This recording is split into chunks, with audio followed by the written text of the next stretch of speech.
তো ঠিক আছে, তোমরা দেখতে পাচ্ছ আজকে আমি কোন টপিক নিয়ে এসেছি।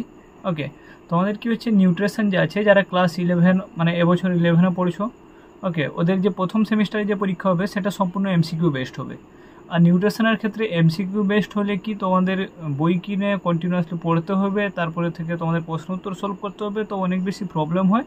যেহেতু তোমাদের 35 মাত্র এক্সাম, 35 মার্কের, আর 35টা এমসিকিউ থাকে, তো এবার এমসিকিউ থাকবে।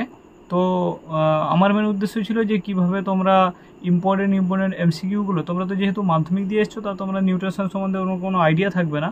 তাই আমি কি করেছি, তোমাদের চ্যাপ্টার ওয়াইজ খুব ইম্পর্টেন্ট প্রশ্ন যেগুলো, অবশ্যই এর বাইরে থেকে একটাও থাকবে না আশা করি, তো তোমরা 35 আউট অফ 35 পেতে পারো।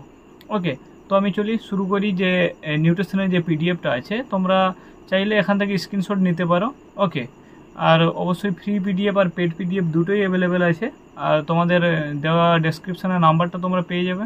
ওকে, অথবা নাম্বারটা ভিডিও চলাকালীন নাম্বারটা থাকবে, সেই নাম্বারে তোমরা SMS করলে তোমরা অবশ্যই তোমরা পিডিএফটা পেয়ে যাবে। ওকে, এবার যে পিডিএফটা আছে নিউট্রিশনের, ওটা যদি আমি অ্যাকচুয়ালি দেখিয়ে দিই তোমাদের যে পিডিএফটা কী হিসাবে তৈরি করা আছে। তো দেখো, এইটা হচ্ছে নিউট্রিশনের পিডিএফটা।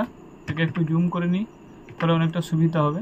তো নিউট্রিশনের ক্লাস 11-এর যে সেম 1-এর ইম্পর্টেন্ট কোয়েশ্চেনগুলো, ওগুলোকে পিডিএফ আকারে রূপান্তরিত করেছি।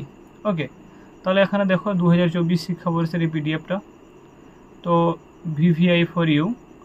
তো এখানে যে তোমরা কি কি দেখতে পাচ্ছ, যে তোমাদের আমি হাইলাইট করে দেখিয়ে দিচ্ছি যে একটা চ্যাপ্টার আছে খাদ্য পুষ্টি।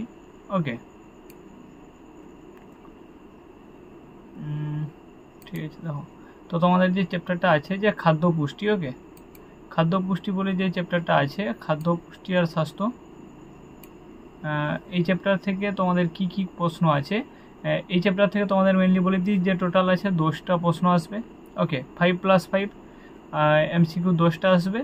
তো তোমরা কীভাবে, দুটো চ্যাপ্টার মিলিয়ে আছে এখানে 10টা প্রশ্ন। ওকে, তো এখানে তোমরা প্রশ্নগুলো দেখো, সুন্দরভাবে প্রশ্ন সাজানো আছে।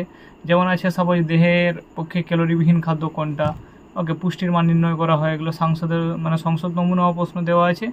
আর কার্বোহাইড্রেট, প্রোটিন, ফ্যাট, এগুলোর অনুপাতটা কত আছে, বা কোনটি দেহ সংরক্ষক খাদ্য, 1 কিলোজুল মানে কত কিলো ক্যালোরি, পাকা ফলে প্রচুর পরিমাণে কী থাকে, কয়েকটা অপুষ্টিজনিত রোগ, আর একটা আদর্শ খাদ্য, অথবা ওখানে দিয়েছে 1 KCl মানে কত কিলোজুল, একটি নিঃশব্দ ঘাতক শব্দ, BMR এর পুরো নাম, এটা ইম্পর্টেন্ট প্রশ্ন। NIN কোথায় অবস্থিত, TPPর পুরো নাম কি, দুধে পর্যাপ্ত পরিমাণে কি থাকে না, ICDS এর পুরো নামটা কি।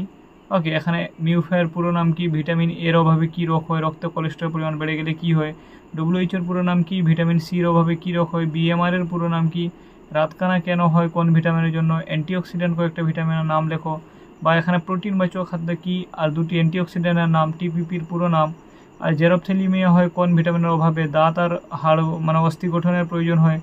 ওকে, কোন ভিটামিনের জন্য। তারপর বলছে খাদ্যকে দেহ নির্মাণে ইট বলা হয়, কোন খাদ্যকে, শিশুর আদর্শ খাদ্য কী।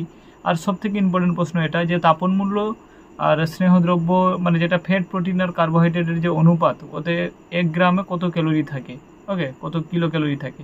তো এই যে 44টা প্রশ্ন আছে, এখান থেকে তোমরা অবশ্যই 10টা প্রশ্ন আরামসে পেয়ে যাবে।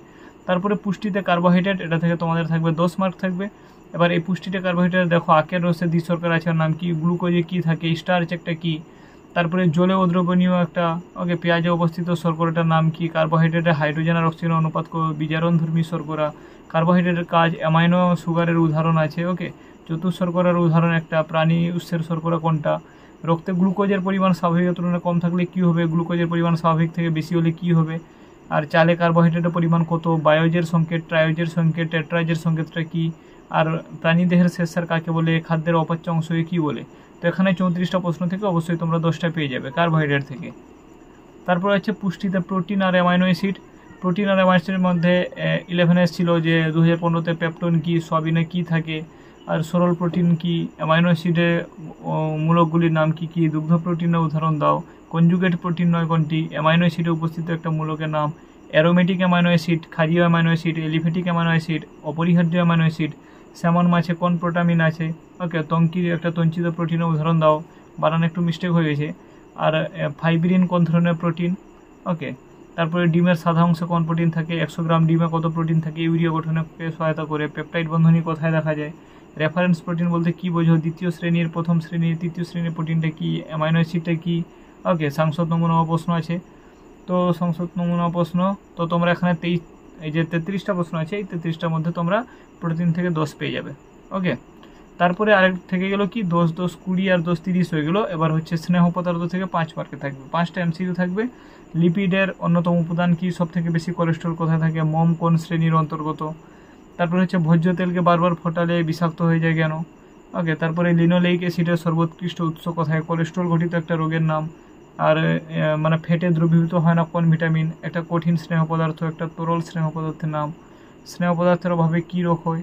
ওকে, তারপরে গরুর দুধে কত ফ্যাট থাকে, আর পিউরিফায়ার পুরো নাম কি, এলডিএল এইচডিএল এর পুরো নাম কি, ফ্যাট আর প্রোটিন মিলিত হয়ে কি তৈরি করে, আর একটা অপরিহার্য ফ্যাটি অ্যাসিড। তাহলে এখানে যে 22টা প্রশ্ন আছে, এই 22টা প্রশ্ন থেকে তোমরা পেয়ে যাবে কি, যে 5টা এমসিকিউ।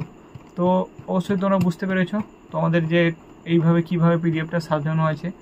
ওকে, তো আশা করি তোমরা পিডিএফটা থেকে অনেক উপকৃত হবে এবং পরীক্ষায় ভালো নম্বর পেতে পারবে। ওকে, আর পিডিএফের জন্য তোমাদের নাম্বারটা দেওয়া আছে, তোমরা ওখানে কন্ট্যাক্ট করতে পারো। ওকে, না হলে তোমরা কি করবে, এত টাকার একটা বই কিনবে। ওকে, 200 টাকা 250 টাকার বই কিনবে একটা সেমিস্টারের জন্য, সেখান থেকে অত পড়ে তারপর তোমরা এমসিকিউ ওখান থেকে তোমাদের করা অনেকটা টাফ হয়ে যাবে। ওকে, আর এটা তোমাদের রেডি করা আছে। ওকে, কোনো মানে বই লাগবে না, কোনো বইও লাগবে না, পিডিএফ থেকে পড়লে অবশ্যই তোমরা 35 আউট অফ 35 পেয়ে যাবে। ওকে, পিডিএফ থেকেই পড়লে 35 আউট অফ 35। ওকে, আরামসে। যদি এইগুলো থেকে অবশ্যই এর বাইরে থেকে কোনো প্রশ্ন